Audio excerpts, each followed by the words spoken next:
Hello, everyone, and welcome. My name is Alicia, and I'm the producer of public programs at the Intrepid Sea, Air, and Space Museum in New York City.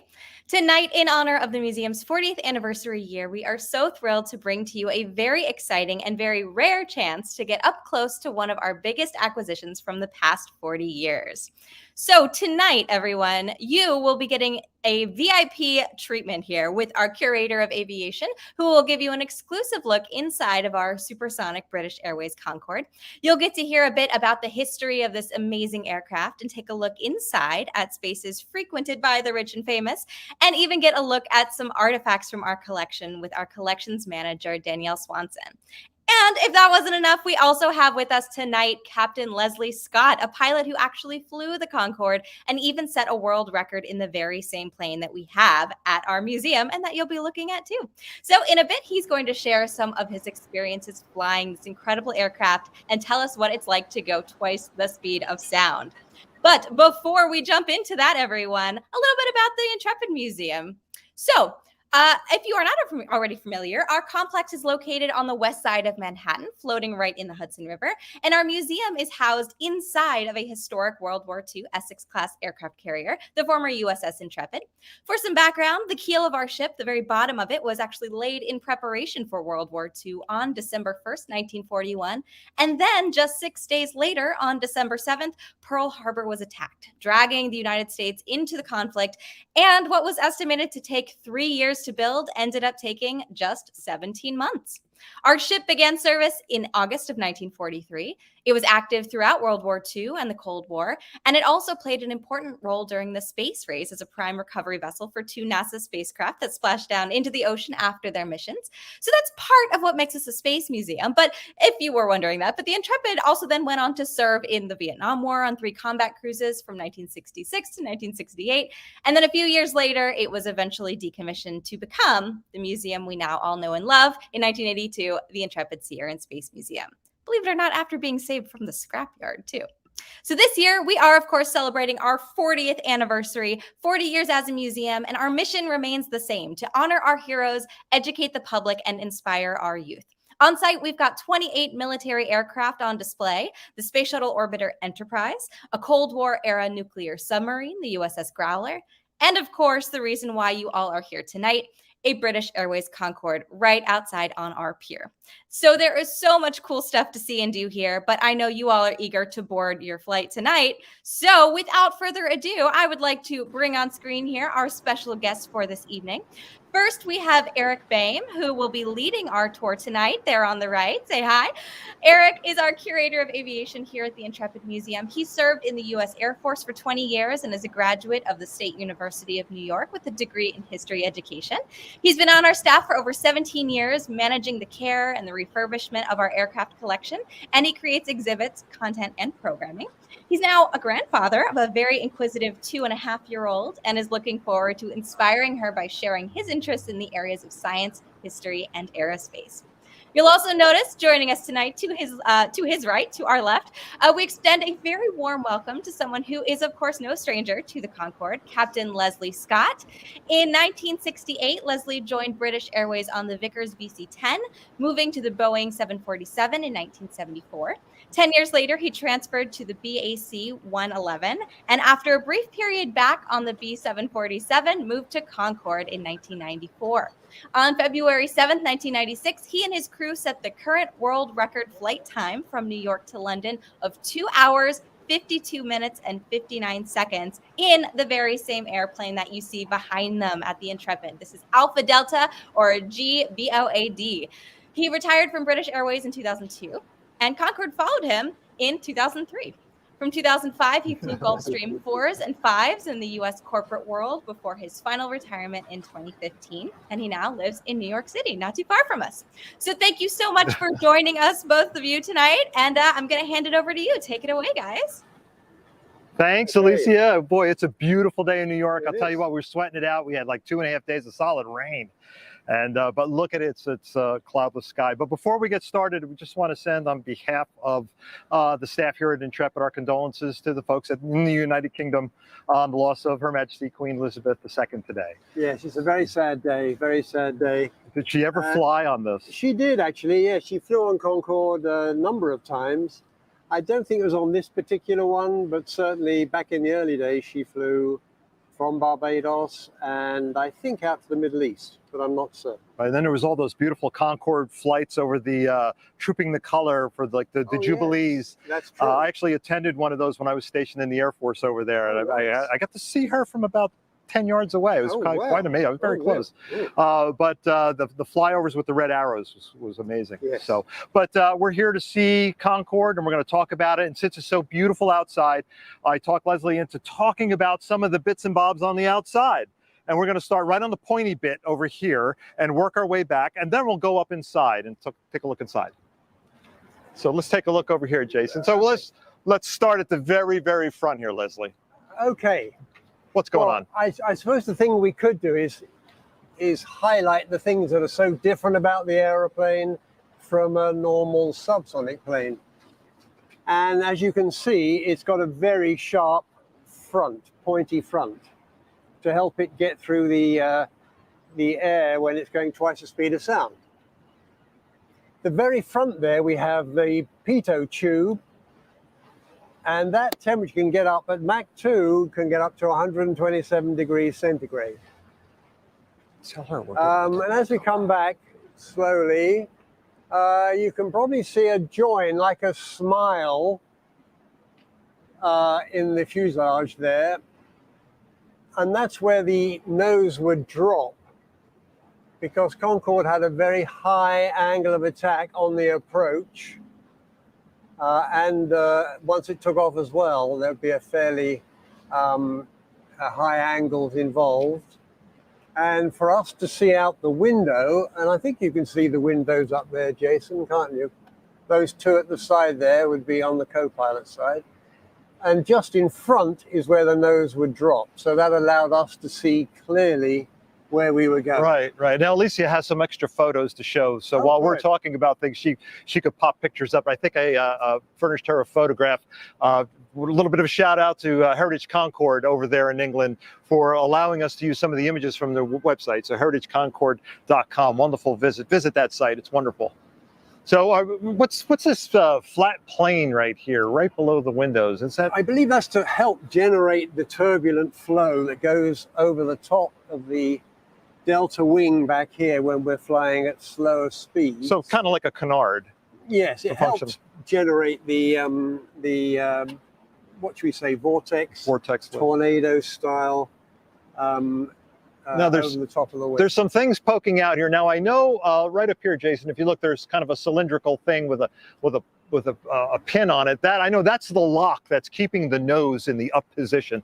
But just forward of that, there seems to be like a little vane. Yeah, that's the incidence, the angle of incidence. That gives us the angle of attack. That is the relationship between the flow of the air to the angle the airplane is at. So you know if you're pointing up or pointing down. In terms of where the airflow is. Right. Not just to the horizon. This is where the airflow is. Yeah, that's kind of inconsequential when you're that high up. And so we're going to move back and we're going to start seeing some other things. Get a lot of questions from visitors. They look up and they see things like static ports. So yeah, static ports are, they just measure the static pressure. The pressure that the airplane is feeling right now. And that would be balanced with the air intake? Well, yes. So we got the pitot tube at the front there, that spiky bit, Jason, we looked at initially. That would help us measure the airspeed, or it would measure the airspeed. And the static ports are there to help balance that. And they also provide information for altitude and vertical speed. But that's pretty standard on every airplane, really. Required on all airplanes. Right. So coming back, we get to this very stocky, tall landing gear, undercarriage in the proper English term. Yeah, that's right. So the landing, here's the nose wheel. And the nose wheel, when the gear was raised, those doors would open just in front there. And the wheel would go up there. The landing gear is long because, as I said, the aeroplane adopts very high angles of attack and attitude at slow speeds, particularly on takeoff and landing. So the underguise has to be long to keep the aeroplane high enough up to help stop the back of the engine strike the ground when the airplane is rotating. We'll talk more about that when we get to the very back. I get a lot of questions from visitors when they come and look at the wing and they see these black sections, and it seems to be segmented all the way down almost half the length of the wing. What are those? Yeah, that's anti-icing, de-icing, electrical. We never used it. It was never necessary to use it.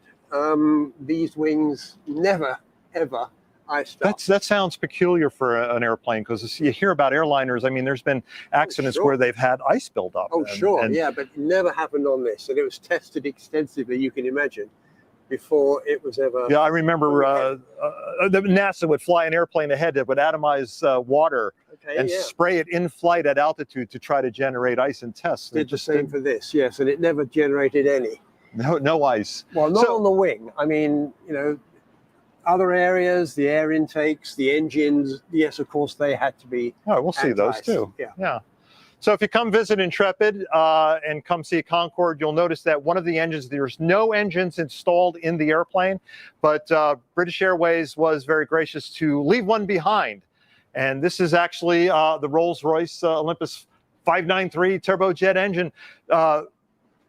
What a magnificent piece of equipment. What could you tell us about this? Well, it's a pretty standard jet engine. It's this is the front up this Come on this end. way, Jason.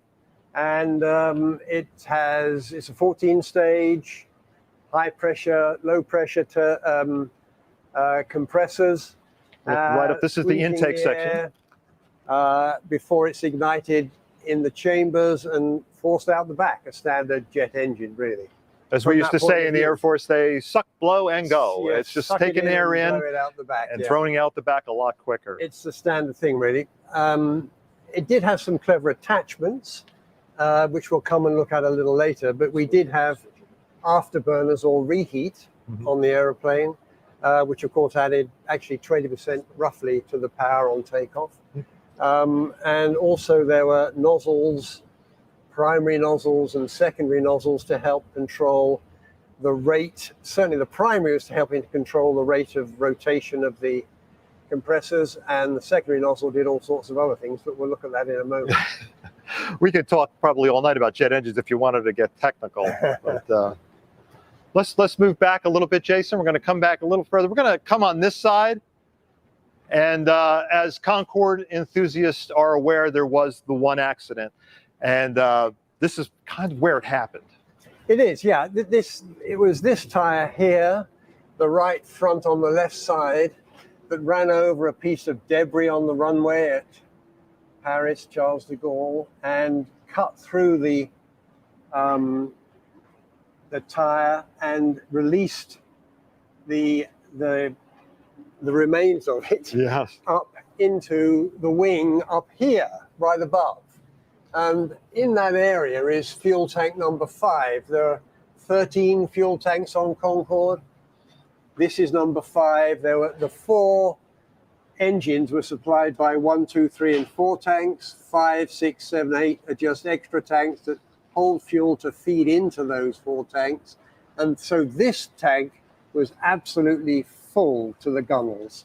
So there's nowhere, having had such a severe bang, there was nowhere for the fuel to go. It burst through the skin here.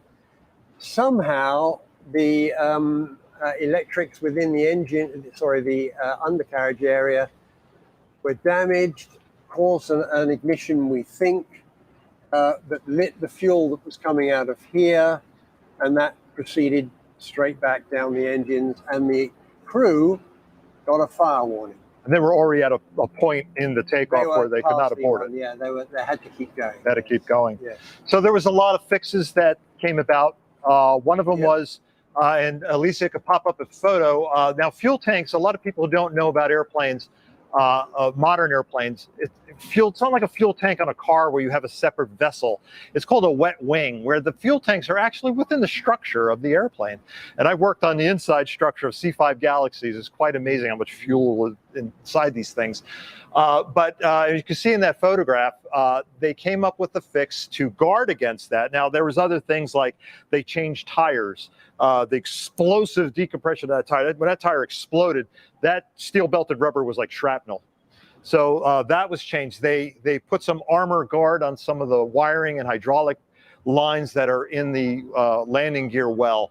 But more importantly, they put the Kevlar, those what bulletproof vests are made out of, the Kevlar lining in the bottom of number 5, and what would that be, number 8 on that side? Probably, yes. Yeah. I'm trying to think. So the bottom of this very susceptible area was 6.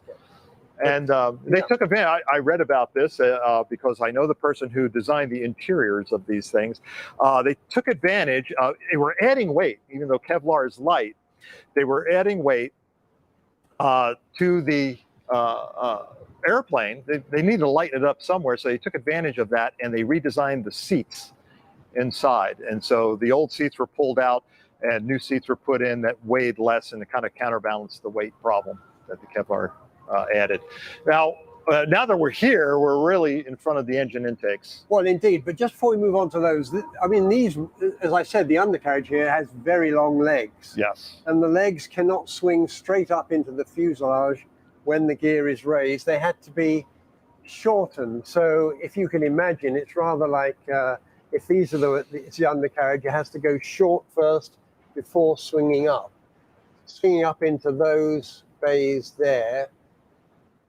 The doors would cycle down, of course. And then the wheels would shorten, go up, and the doors would close. Now our struts are compressed right now because we've actually taken the fluid out of the struts, just because it's going to, the seals would eventually pop. We'd have fluid all over the pier here. Yes. So they have been decommissioned and the fluid has been removed. So this is essentially in the compressed state. So you can see how tall the airplane is. It's much taller than that, when sitting on the ground. So you're talking about the intakes. Intakes, yeah. So which ones do we want to look at? Well, over here? We're okay right here. Okay. I think we have Jason nearby. Well, this is one of the significant differences, obviously, of a supersonic aeroplane. The engine can only eat air subsonically, so the air is fed in through here. And there are ramps inside that close as we go faster and faster and faster. And they help slow the air down from when it's Mach 2, twice the speed of sound, reducing it to half the speed of sound before it enters the engine. The echo is back. So that's one of those really clever things that Concorde engineers designed. And if we continue walking back, and if you can see here, this is the intake area. Here we have the engine. And then the back here, the airflow is released. And if you come with me, Jason, well done. You can see inside, and inside there would be the reheat fuel supply that's thrown into the air as it leaves the back of the engine to give us extra thrust, that extra 20%. And also we have these clamshells here that you can see quite clearly.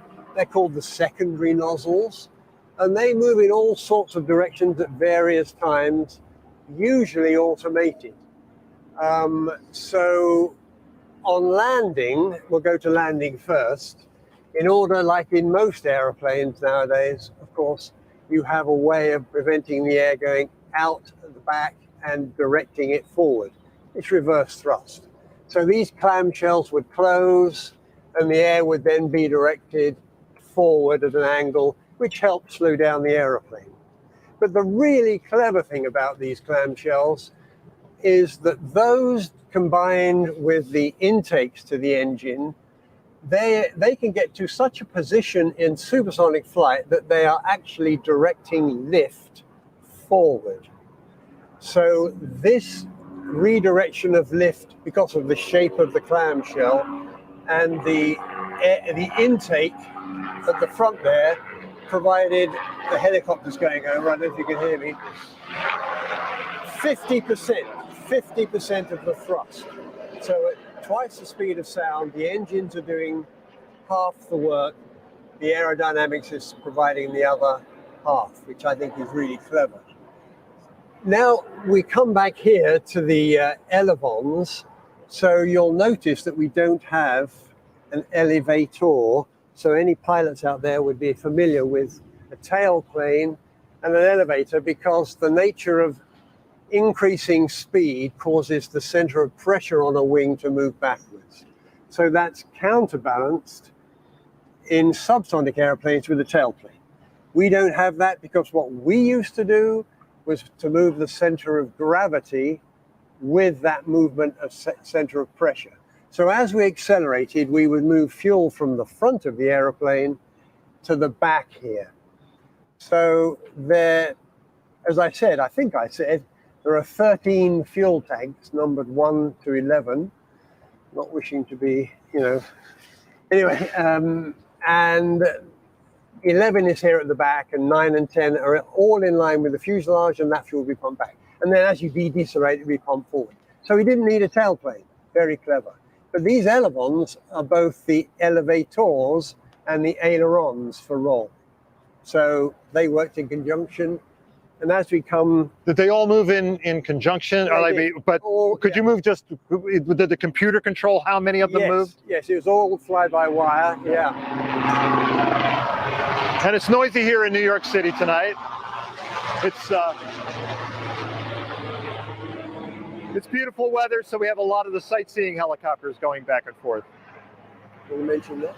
Now, I get a lot of questions from visitors about this. Why is there a tail wheel back here? Yeah, so the tail wheel there is, as I mentioned earlier, the undercarriage on the airplane is very long to keep the engines away from the ground on takeoff and landing.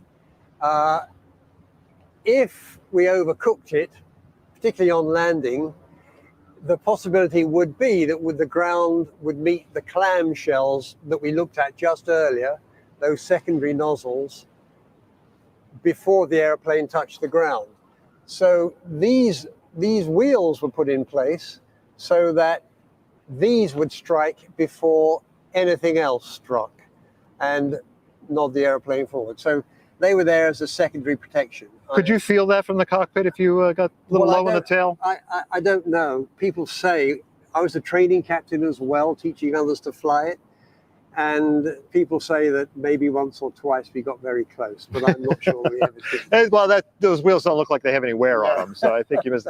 Now, the sharp eyes of our visitors may see all that stuff hanging out of there. That's bird netting. We are right here in New York City, right on the Hudson River, and we have a lot of pigeons, the New York City official bird, and they love to nest inside nooks and crannies of airplanes. So bird netting is used to keep them out because the things they leave behind is rather corrosive. Yeah. So that's the airplane from front to back. It's actually over 200 feet long, so it's but very narrow. I think it's 80 feet wide. Right. So it's very pointy, ideal for supersonic flight, and really pretty clever for subsonic. Okay. So when you're flying supersonically, the airflow over the wings and the aeroplane was laminar, but slow speed, around about 250 knots and less, we needed to generate lift, and the only way that could be done was, as we talked about, those vanes at the front, and the angle of attack caused huge vortexes to go down the wings. And as we all know, a vortex is like a tornado, hurricane or whatever, and the center of a tornado is a very low pressure area, so that's the way the lift was generated.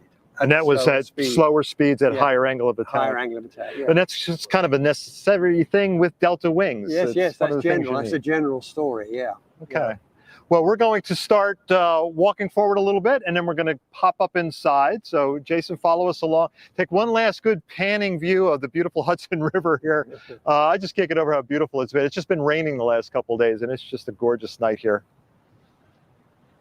Okay. Alicia, you have a photo. I don't know if you've put it up already or not. There's a photo, a front view of the airplane showing that very beautiful shape of the front view of that wing.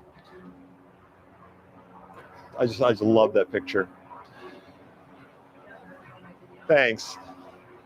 So think of your questions, folks. We're going to hop up inside and we're going to visit with Danielle, and then we'll take a look at the cockpit. And if you have any questions, save them to the end there, and or Lisa will collect them and let us have them when we're up in the cockpit. But let's head over to the stairs over here.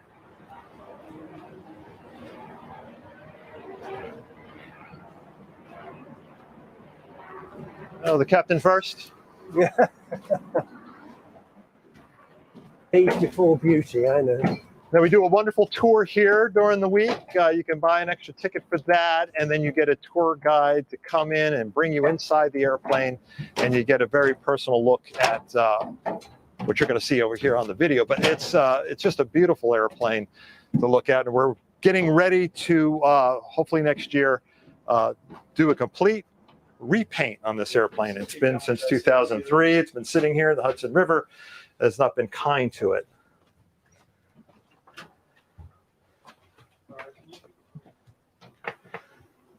All right, so we're moving in.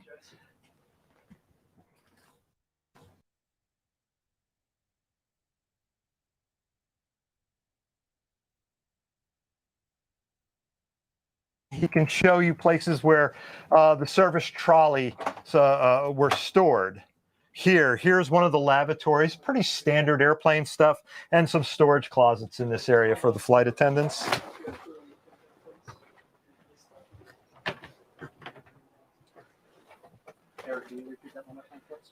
Oh, we haven't. You know, see this again? Okay, so here are some storage areas right here, and forward of the airplane. Cockpit is forward. We're going back to the passenger compartment. You can see one of the lavatories here. Pretty standard equipment on airliners. Probably doesn't look any different than anything you see today. Lots of storage up here for the flight attendants and things that they would need during the flight. First aid. Anyway, come on in.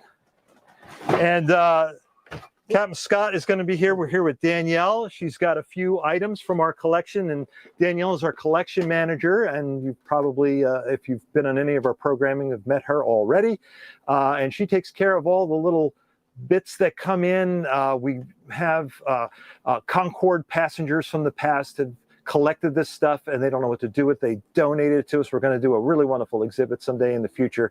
But Danielle, show us some of the things you have, and some of the stuff actually relates to Captain Scott. Yeah, so here is actually a certificate that Captain Scott donated as part of his archive to the museum. And this is a certificate for his record-breaking flight on this aircraft. So I don't know if you'd like to.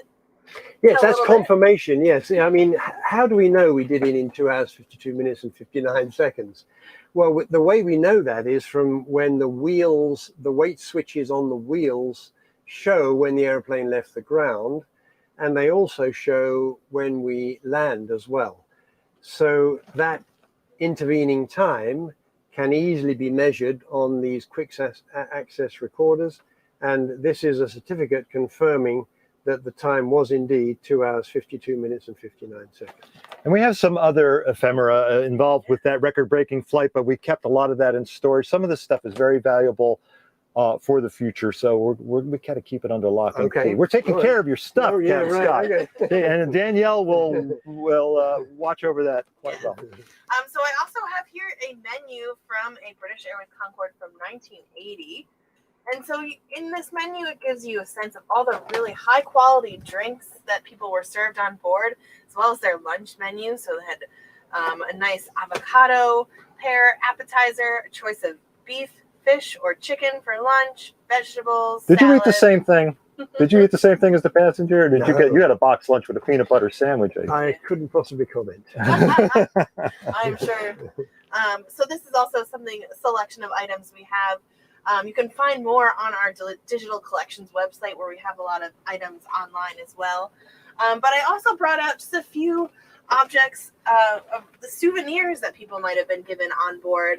These actually are Air France souvenirs, but you can see we have this really lovely figurine of a cat. It has a mate I left back in storage. But we also have this lovely vase here that a passenger could put in some flowers, and this really wonderful bottle opener in the shape of the Concorde airplane itself. Those are quite rare, I'm told. I saw that in a book, and then I said, we got to find one of those. And then a former passenger popped up, kind of like, it was like serendipity. They popped up and donated it. What else you got going on there? And this is just a selection of kind of the toiletry kits, and you can see it in its shelving or its housing that we have in storage. And so they were often given these kits on board. The bags are separate, but you have this hairbrush would have a inserted sewing kit in this area here, some eau de toilette, perfume, or things like that, some shampoo or things. These were toothpaste and toothbrushes in these little compartments here.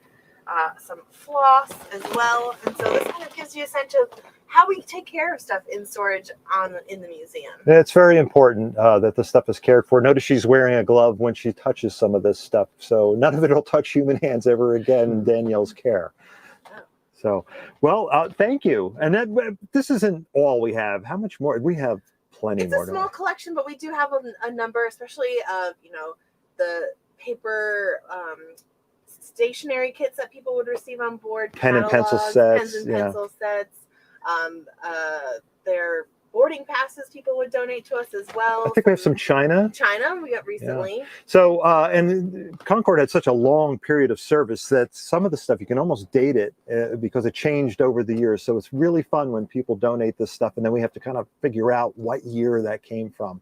And then you have Air France and British Airways. So it could be really big, this collection, if we let it get out of hand.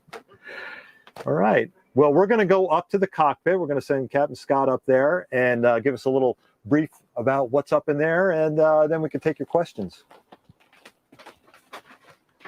Thank you, Danielle.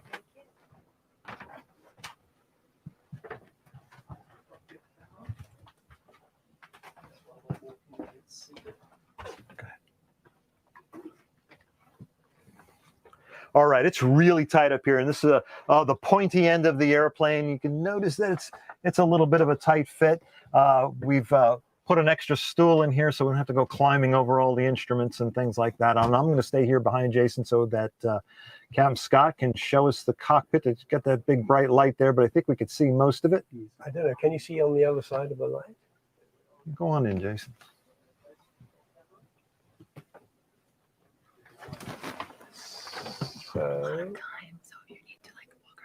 Yeah, so the captain would be sitting on this side, the co-pilot on this side, and then the flight engineer, this is his domain here, and this would be his seat. We do have an extra seat here just for supernumerary crew, like a check captain or whatever. Anyway, so the pilot's panels, as you can see, are appropriate for the era. It's a 1960s aeroplane. That's what you'd expect to see. Pretty standard. One or two extras, for example, the Mach meter is a little bit more exciting than most aeroplanes. You can also see the control column is quite different from most aeroplanes. And I think we call that a ram's horn, I think is the way it's described. And of course, it's connected electronically to the flying control. So when you move that, you're operating a variable switch that is powering the flying controls. So that's fly-by-wire. That's fly-by-wire. And then talking about that fly-by-wire before you move on, how did you feel that though? Did you feel like there's artificial feel fed into the airplane so that you would, it's like any modern airplane now with the hydraulic power, you just would not feel what you were doing. So you still feel connected to the airplane. Oh yes, absolutely, yes. And the same goes to the engines, by the way. They were also fly-by-wire. So these four levers here, 1, 2, 3, 4, and the reverse levers on the top, pretty standard. And what are those? Some little levers here for the engineer to hold, and these are the afterburner relight switches. So this is the business section. And for a takeoff, for example, they are electronically controlled, the fuel flow units, fuel control units. So we would just get to the end of the runway, go 3, 2, 1 now, and we'd slam those throttles forward, and the electronics would take care of the fuel flow. But we generate up to around about 200,000 pounds of fuel per hour on takeoff. So that's a massive, it's 50,000 pounds per engine going out the back with the reheats. The aeroplane itself only carries 200,000 pounds of fuel, so you can tell we can't do that for too long. So on a takeoff with the afterburners, which we would always use, we turn them off about a minute or so after takeoff once were coming over the more noise sensitive areas for noise abatement purposes. And that was critical for flying in and out of New York. There was a lot of legal battles back in those days. In fact, nowadays you can see airplanes taking off, particularly off 3-1 left, adopting the procedures that we introduced to allow us to operate here. There's a particularly early turn shortly after takeoff. So there's the co-pilots. You can see, if you look out the window straight ahead, you can see what looks a bit like a greenhouse, perhaps. That's the visor that, of course, we're in the supersonic position for flight, or any speed above 250 knots, frankly. And so the airplane is, as you saw on the outside, just pointy. If we wanted to slow down below 250 knots, we'd first of all lower the visor, which would just slide into the nose, and then we'd lower it one other notch to take it down to 5 degrees down, and that would be the setting for takeoff. So we'd get a pretty good view. I don't know how well you can see out of the windows, but you don't see an awful lot, do you? Supersonically, that didn't matter too much. So coming into land, we'd lower it another notch, and that lever there, you can see the indents as you go down, and it said the visor nose is where we would operate it. That's that, and then below here you can see where it says all those M's. They're the mechanical signaling, if you like, but it's flying controls, electronic flying controls, and that teeny weeny knob there is the undercarriage switch. Again, all electric. In the center you can see 4 columns. They're the 4 engine indications, and at the bottom is a very unusual one, which is the area indicator. That's for the area of the primary nozzle at the back. Then we have the navigation equipment, very old-fashioned, but not so old-fashioned that it wasn't around when I started, but that's the inertial navigation system.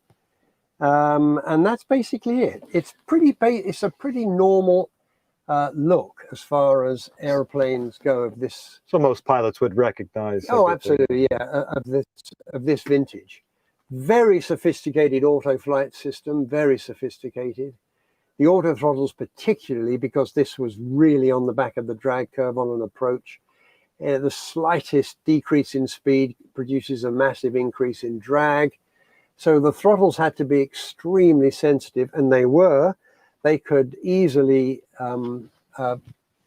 sense any acceleration backwards and forwards, not just the differential speeds between the speed you want and the speed you have, but also what's happening in terms of acceleration and deceleration. So they were very good.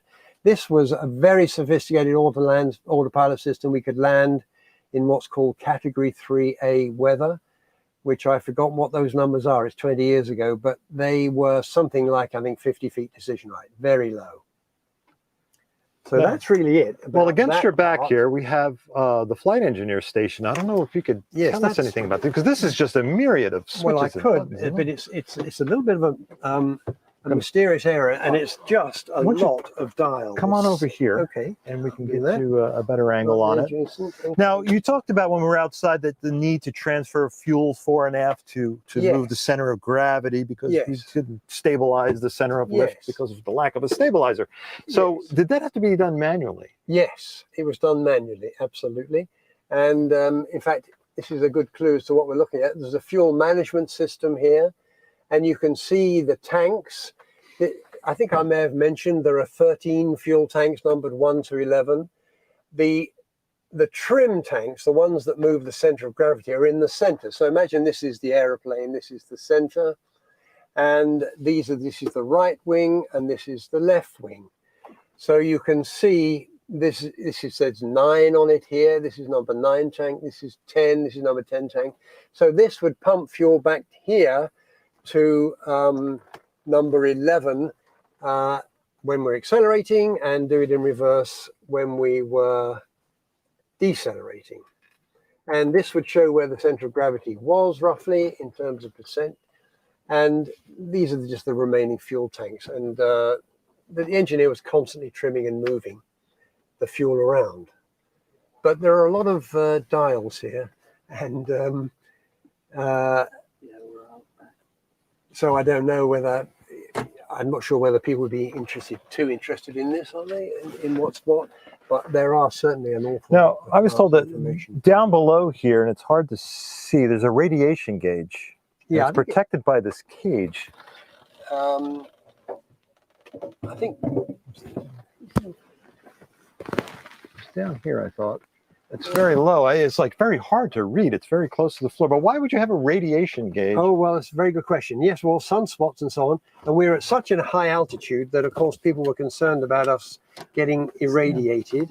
And so we would look at a forecast before we even departed as to what the likelihood of a major sunspot activity was. But in fact, as far as I'm aware, it never happened to me. And as far as I'm aware, there was never, ever any alarm. And no pilot has ever, every Concorde pilot I've ever met said it never was a problem. But you were flying at it was a higher altitude than normal airliner. Yeah, that's so the radiation from the sun was just that much more exposure for you. Absolutely right. And the big point for me is that it was not at high latitudes. We're at lower latitudes, and we were only there for a short time. You know, if you're flying over the poles, you're more exposed and you're there for much longer. So it's a sort of swings and roundabouts thing. Understandable. Yeah. Understandable. Well, I notice, Jason, you look back here, when the airplane arrived at JFK in 2003 after the retirement, the flight engineer at the time took his hat off during the flight. And right in here is one of the expansion joints. Yes. So when the airframe warms up at altitude. Yes. So as I mentioned some time ago, when you're going supersonic, of course, you're meeting the air before it knows you're coming, so it can't get out of the way, and it generates an awful lot of friction and heat. So the nose of the airplane gets the hottest, and we would keep a close eye on that. But even the wings were up to 80 degrees Celsius. And if you think about that, the outside air temperature would be 60. So we're looking at, say, 140 degrees Celsius difference. So if you heat an object up, it tends to grow. So Concorde will grow 9 inches, shall we say, roughly 9 inches.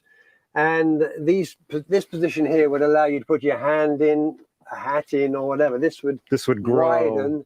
Yeah. So it's amazing that the airplane had to be so flexible. But it was designed to do it. Thank goodness. It wasn't a big thing shock. just stretching like that. But the flight engineer, he put his hat in there at altitude, and so when the airplane landed and cooled down and it became normal temperature, the hat was jammed in there. And the collection manager who preceded Danielle very carefully extracted it. We couldn't leave it there. No, it would just decay. It would rot away there, and it was a great. He put it there for all time's sake. Yes. But we could not leave it there, not for the hat. So the hat is part of the collection. We should have brought it out, but it's got to stay safe. It's in a very special locker, very climate controlled special locker, so it'll last forever. But it was jammed in here, and it took quite a bit to get it out safely without tearing it.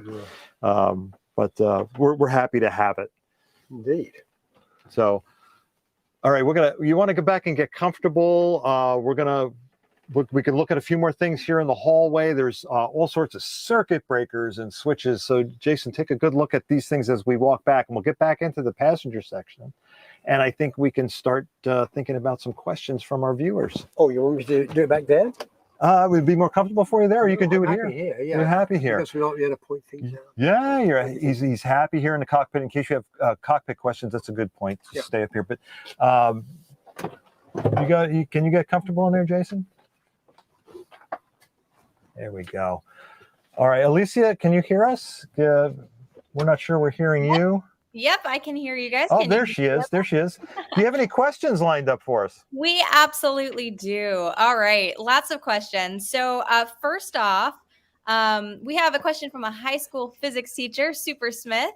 Says that his kids are enamored by the Concorde. And for Captain Scott, what is your fondest memory of your time with British Airways, or what inspired you to be a pilot? Oh, what inspired me to be a pilot? Well, that's fairly easy because my father was a pilot in the Second World War, and my mother was a little concerned about my direction of travel when I was a teenager. So she encouraged me to look at the possibility of becoming a pilot. And as soon as I did that, I was bitten by the bug. I hadn't thought about it much beforehand, but I went to the Air Force, the Royal Air Force in the UK, and went through some preliminary tests and so on there. And they were very kind, and they wanted me to join them and said, he will teach you to fly as well. So I learned to fly through them. And then they didn't require me to stay. And at that time, the airlines were advertising for pilots. And I thought, well, this looks like a very attractive way of earning a living, traveling the world. So I joined BOAC back in 1968 and age 21 and set off around the world. Yeah, it was wonderful. Which is my favorite experiences? I don't know. I think I've got so many that I can't really isolate one. I enjoyed the this airplane particularly. I was a training pilot, so I enjoyed training the pilots to come onto this airplane. So that was probably a highlight, really. But she has to talk to us.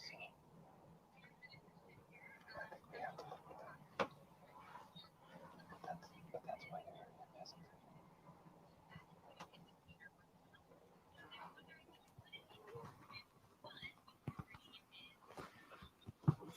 One of them's tumbled, I noticed. I look up there now, the attitude indicator, well done.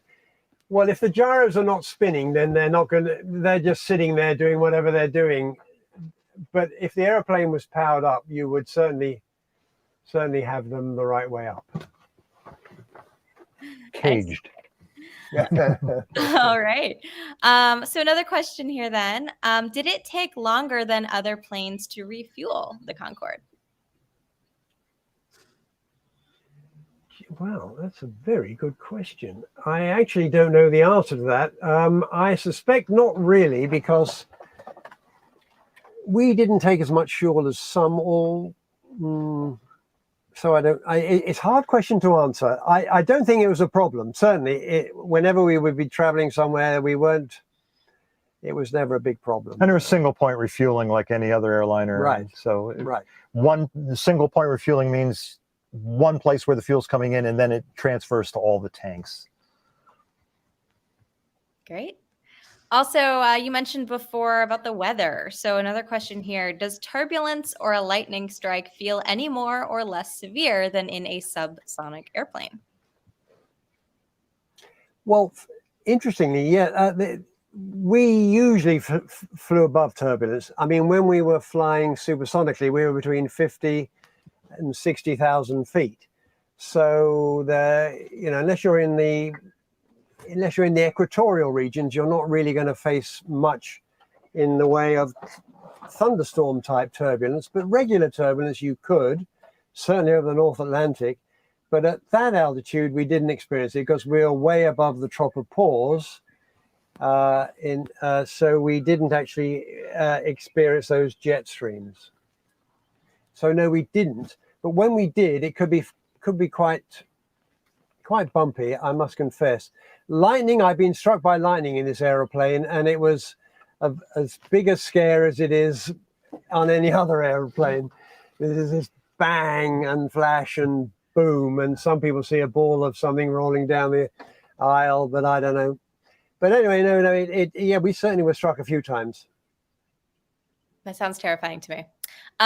Okay, so were there dispatchers? Was me too. Were there dispatchers for this, or did you file your own flight plan? Someone wants to know. Oh yeah, no, we had dispatchers. No, we had a very, very good team of people would take care of all that. In fact, when I set off into the corporate world, that was a bit of a weakness on my part because I wasn't used to doing any of that, and you have to do that yourself in the corporate world. So, but in the airlines, you always have a whole team of people doing that for you. Wonderful. We got some pilots in the crowd here tonight. All right. So John would like to know, how much luggage was each passenger allowed to bring on board? I think it was pretty standard, the same as any other passenger. But to be perfectly honest, there wasn't much space. But I think people would be traveling on business generally, and they did not really need to carry very much with them. There's barely any space on in the cabin.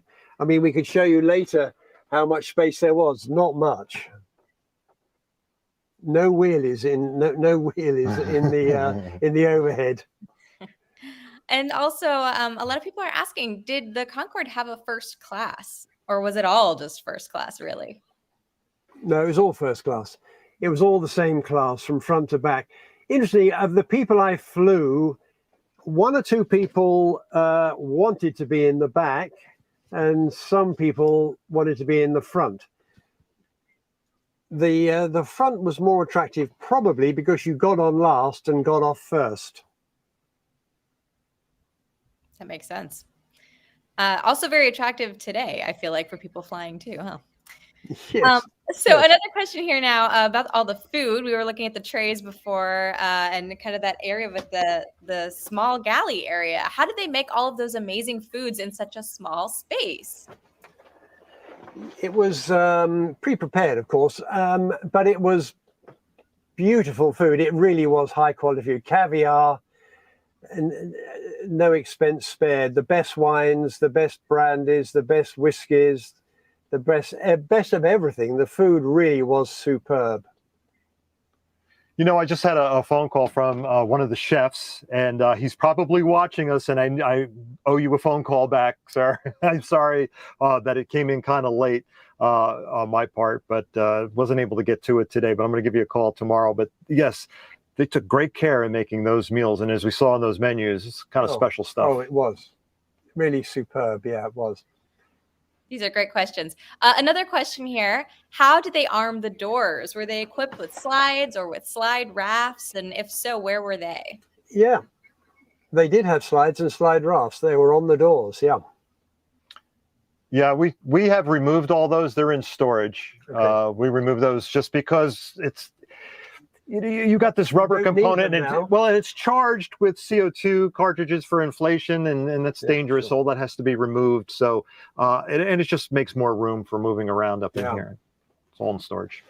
I must say the rafts would have been I don't know whether I should be saying this, but certainly the airplane had such a high angle of attack on the approach to land that landing on water wouldn't have been a great success. Not like Sullenberger, huh? No, it wouldn't.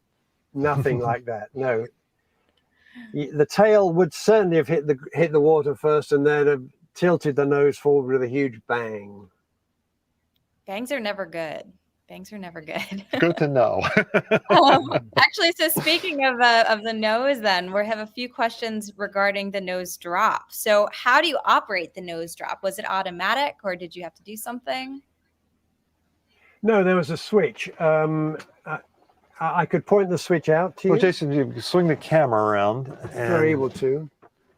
And if you look at there, you see nose and visor. Can you see that? I'll point. Shall I? Just there.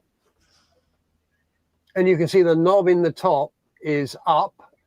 So the visor is up, the nose is up, and then there's the various selections on the way down. The first one is to visor. Second one down is to 5 degrees.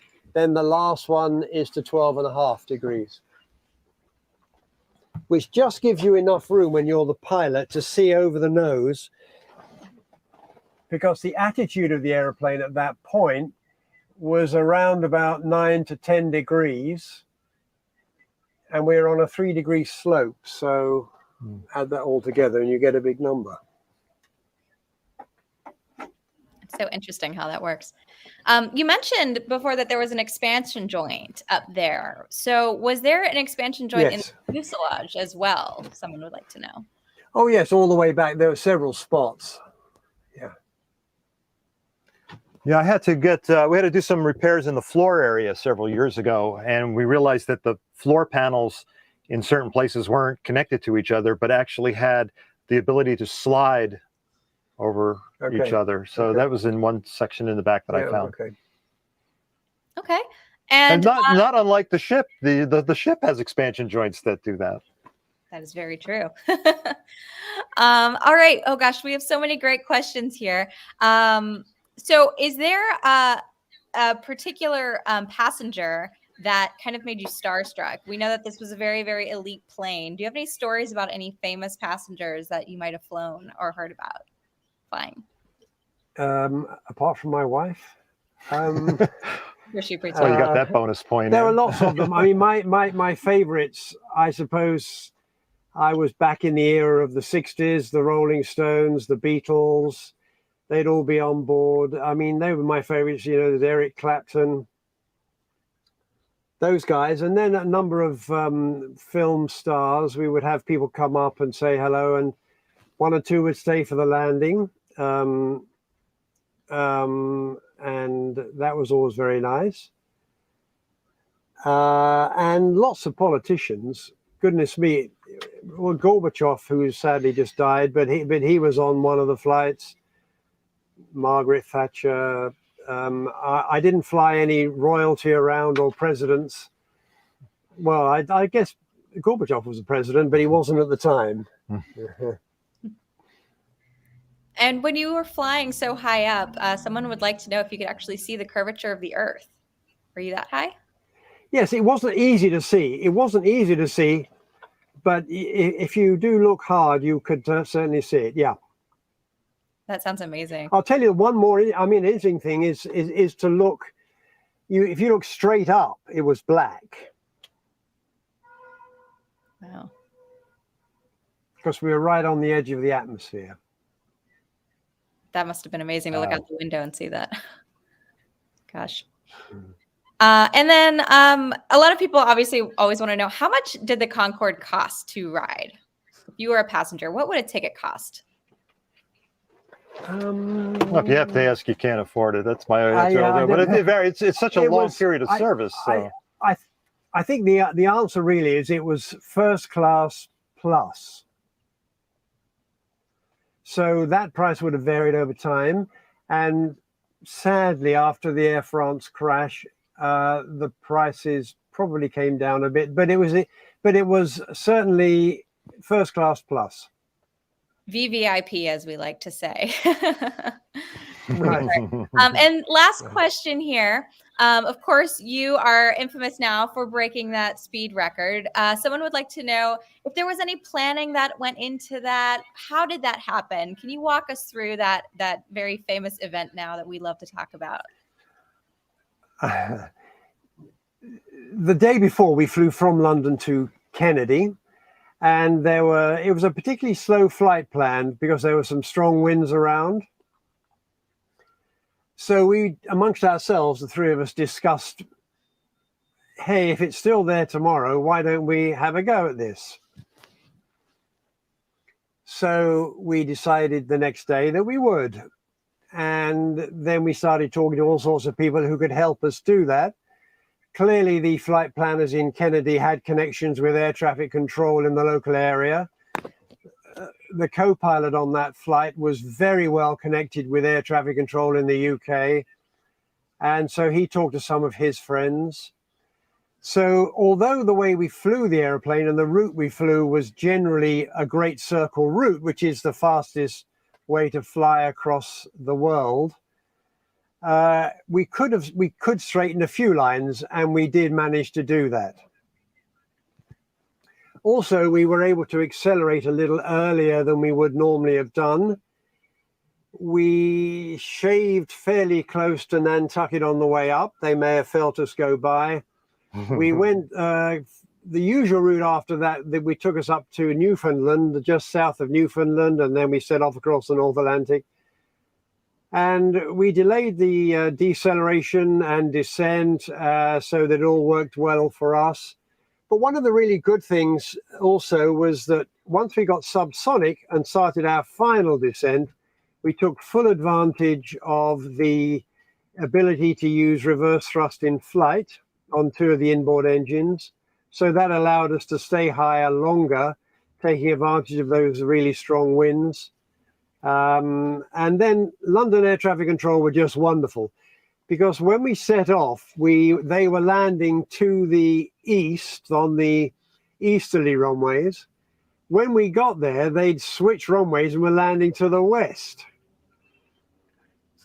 But they very kindly, we arrived fairly late at night, they very kindly switched the runway for us to come straight in and land. And even another airliner got out of our way to allow us to come past them. So we had a lot of help, an awful lot of help. What I would like to say, though, is that although it was a windy day, what that did was encourage us to do it, because when this airplane would fly at 23 miles a minute, that's 2.5 seconds per mile, Manhattan in 30 seconds. So a little bit of wind isn't going to help an awful lot, but it does motivate you, and that's what it did for us. That's awesome. Thank you so much for sharing that story with us. And well, everyone, that just about concludes our program for today. Thank you so much again to our curator of aviation, Eric Boehm, to Danielle Swanson, our collections manager, for giving us a peek into those collections that they had with them. And then, of course, Captain Leslie Scott, amazing tour, amazing insights. Thank you so much for just sharing these incredible stories with us tonight. It was so wonderful to have you with us. Thank you. Come visit us. That's right. So once again, we do want to thank everyone at Heritage Concorde for contributing a few of those images that you saw tonight. Their dedication to keeping the engineering and the service history of Concorde alive is absolutely inspirational to all of us who love this aircraft. And there are so many of us, as I can tell by the chat today. And of course, thank you, everyone, for tuning in, for joining us, for sharing your questions and your comments tonight. If you have any other questions, feel free to reach out to us through our website, intrepidmuseum.org, or also through any of our social media channels. As a reminder, the museum is open to the public 7 days a week from 10 to 5 p.m. So if you are in the area, feel free to come on by, meet our amazing Concorde in person right here on site. And of course, if you did enjoy tonight's very special 40th anniversary peek into just one of the many treasures of Intrepid's historic aircraft collection, consider giving a gift to support the preservation of Concorde and other historic artifacts that we have in our care. And you can do so by visiting support.intrepidmuseum.org. Lastly, one quick plug for our upcoming Free Friday Astronomy Night coming up on Friday, September 30th. The museum will once again be open to the public for free from 5 to 9 p.m. and will be hosting a very special in-person talk between legendary astronaut, Apollo 13 astronaut, I should say, Fred Hayes, and former NASA astronaut Mike Massimino about Hayes' new book, Never Panic Early, an Apollo 13 astronaut's journey, followed by a book signing as well. So we're going to have educational activities, demonstrations, even some stargazing on the flight deck with local astronomers all throughout the evening. So once again, that's coming up Friday, September 30th, and you can find out more information and register for a reminder on our website, intrepidmuseum.org. So once again, everyone, thanks for joining us. Thank you, Leslie Scott from the Cockpit. We'll see you next time. Everyone, have a great evening.